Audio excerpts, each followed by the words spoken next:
right? All right. So something else. This just came to me because Yeah. I know black people. I've been this way at some point in time too, where you care about the news, like what's going on locally, just the news in general. You want to be informed, at least like in a general sense, everything that's going on. And we don't have all the answers, but in your opinion, where could like a novice black person go for the information, right? Do they go to CNN.com? Do they look for someone locally who talks about it? Do they just go on Facebook and scroll and see the stories that make sense to them? Like, how should someone seek out the correct info? You know what I mean? Yeah, thanks, man. So one, I'll say two things. I want to answer the question directly in the second part, but the first thing to say is one, thanks for that question because it's an important question. So generally speaking, you want to have a wide variety of options and places you look. So whatever I'm going to say in the next part of my answer, keep in mind that you want to have as many options as possible, as many quality options as possible, and you have to figure out what you decide as quality, and that's another part of the question, right? But generally speaking, the answer is many different options, right? Many different good options to find political information. Now, the issue is there aren't many good options. Okay, I have to be honest with you. Outside of a lot of independent local stuff that's going on that people are doing and building, like a lot of what we see, those are great, but there aren't as many of those that are more widely known, right? At least not now, right? And that's a part of the problem, right? And that's a part of the challenge and the thing that we're actually building towards. And this is going to get to my second part of the answer. So I'm going to give you a couple of different places. One, you want to go to Black Civics, right? So Black Civics on Instagram, Twitter, or on Facebook, right? So this is I'm gonna start with some of the social media stuff, right? So Black Civics, right?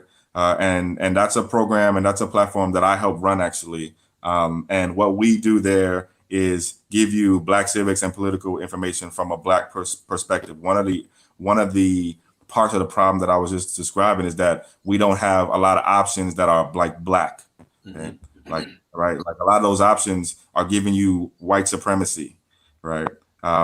And what you're hearing is a white supremacy kind of like thinking. And even if it's not like the person is a white supremacist, right? Like, I don't think the people on CNN are like white supremacists, right? Like the anchors, but like, or the people who, run the, shows, but they're giving you the white dominant perspective. And you can tell, you can tell something's only a problem if it's going to affect white folks mostly, right?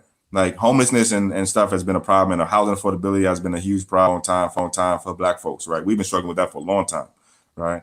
But when more white people get affected by it, then the white media starts to talk about it, right? Because it's giving you the white media's perspective. Same goes into, for the stuff that they talk about with respect to business and the stuff that they don't talk about, right? And when they choose to talk about what they do talk about. Right. So these are reasons why I'm with other folks to actually build Black media, outlets like Black Civics. Now there are. So I'm going to give you the shameless plug here for Black Civics, and if you want to hear news specifically about reparations specifically and exclusively, there's a program and a platform that I help run called Reparations News Hub, which is you can get it on Instagram, Facebook, and Twitter right now, but you can also get it online at naasd.org. So it's naasd.org, and you can see Reparations News Hub post there, and that is specifically just giving you news about reparations for Black folks. Now there's some other good places too, like people point to Black Agenda Report. People usually point to Black Information Network. People point to the Black News Channel, right? People, right, and so there are some really good places, right? And locally, right, I would support your local Black-owned outlets too, right? I would support the Sacramento Observers of the world, right? And I would support the California Black Medias of the world. Black folks who are actually working in your community, also. So those are some places: Black Civics, Reparations News Hub, the few that I just mentioned, and also find your local Black papers and actually look to them too. Makes a lot of sense. Makes a lot of sense because I know some black folks who, when they quote what's going on in the world, I can almost tell where they got the information from. You know what I mean? And I'm like, damn, It's like you're just I regurgitating it, like right? Just the repeating. fact that you're taking the time Yeah. and you care, but the information is, I don't know if And they're for you. You know what I mean? that's not 100% their fault either. Actually, it's 99% not their fault, to be honest with you. Because one, there's this challenge that we said it in the beginning. There's not a lot of black options, and that's like I take that responsibility like personally, right? Like, and like you've taken it personally also, right? You've actually created a black media outlet, right?